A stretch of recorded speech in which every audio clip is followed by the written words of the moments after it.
What is your price tag? What is your self-worth?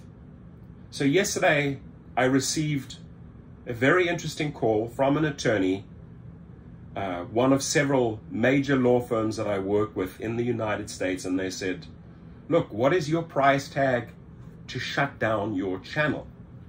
And I'm like, what on earth are you talking about? You want me to shut down my channel, the RIDESHARE Professor Channel? And he goes, no, you have several channels. I said, okay, so you want me to shut down the RIDESHARE Professor Channel and my other channels? Why are you asking me this? Who is asking? He said, I don't want to go into details yet, but there's a company or maybe two companies. I'm like, is it one company or is it two companies? If it's two companies, it has to be Uber and Lyft, right? And what are they proposing? Well, they know how many drivers you funnel into lawsuits.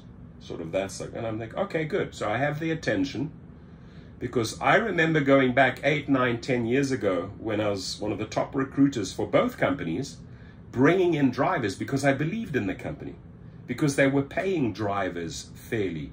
The split was about 80-20, 80 for the driver, 20% for the company, or then maybe 70 for the driver, 30% for the company.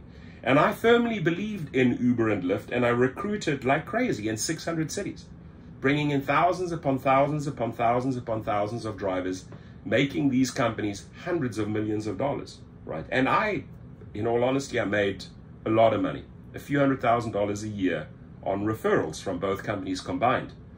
And in 2019, both companies gearing up for the IPO, they had to get all those costs off the record. They eliminated all these referrals that they had in the pipeline.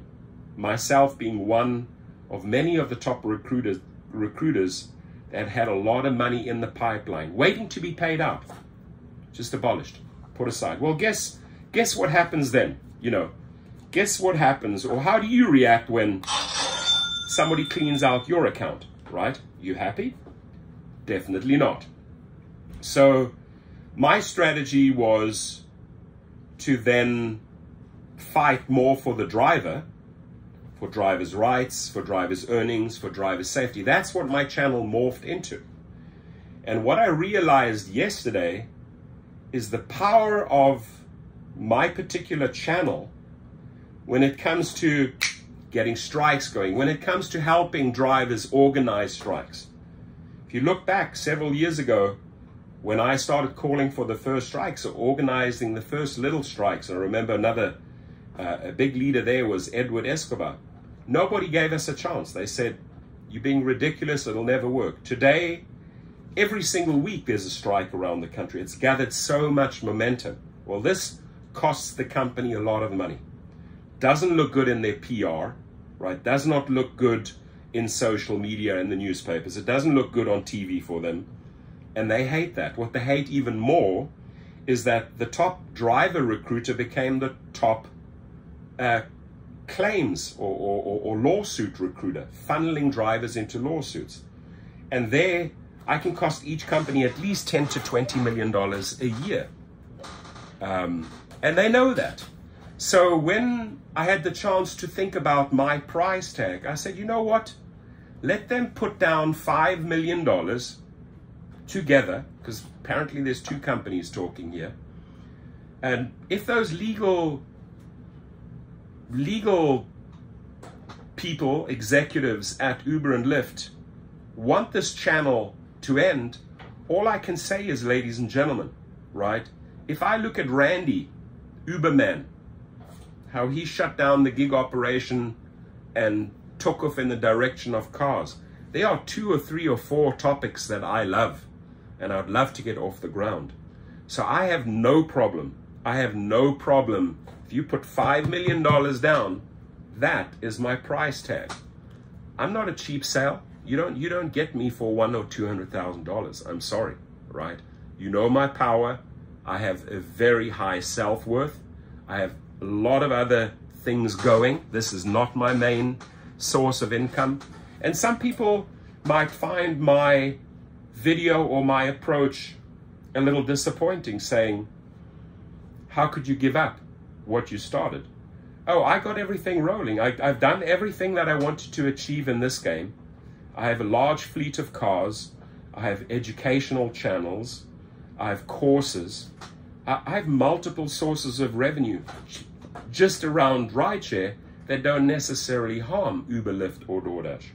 But this company, this RIDESHARE Professor Channel, the power that it has to call on strikes, the power that it has to discuss misclassification lawsuits and funnel people into the right fit, whether it's wrongful deactivation lawsuits, 2,500 filed. They know how much I cost them. And for me to step aside, there's a big price tag attached, right? I'm not cheap, and I'm not going to sell out cheaply. I will continue to educate. I will continue to empower. I can do that through my Gig Rocket channel. But I got to really think about this. If there's a legitimate offer on the table, I can reinvest that type of money in several other directions. And I love setting challenges for myself. So if I made the RIDESHARE Professor channel succeed, I can choose a topic like travel or cars or any one of my other hobbies and get another channel going, just like Randy, the Uberman, did, right? So reinventing yourself, challenging yourself, and at the same time, knowing your self-worth.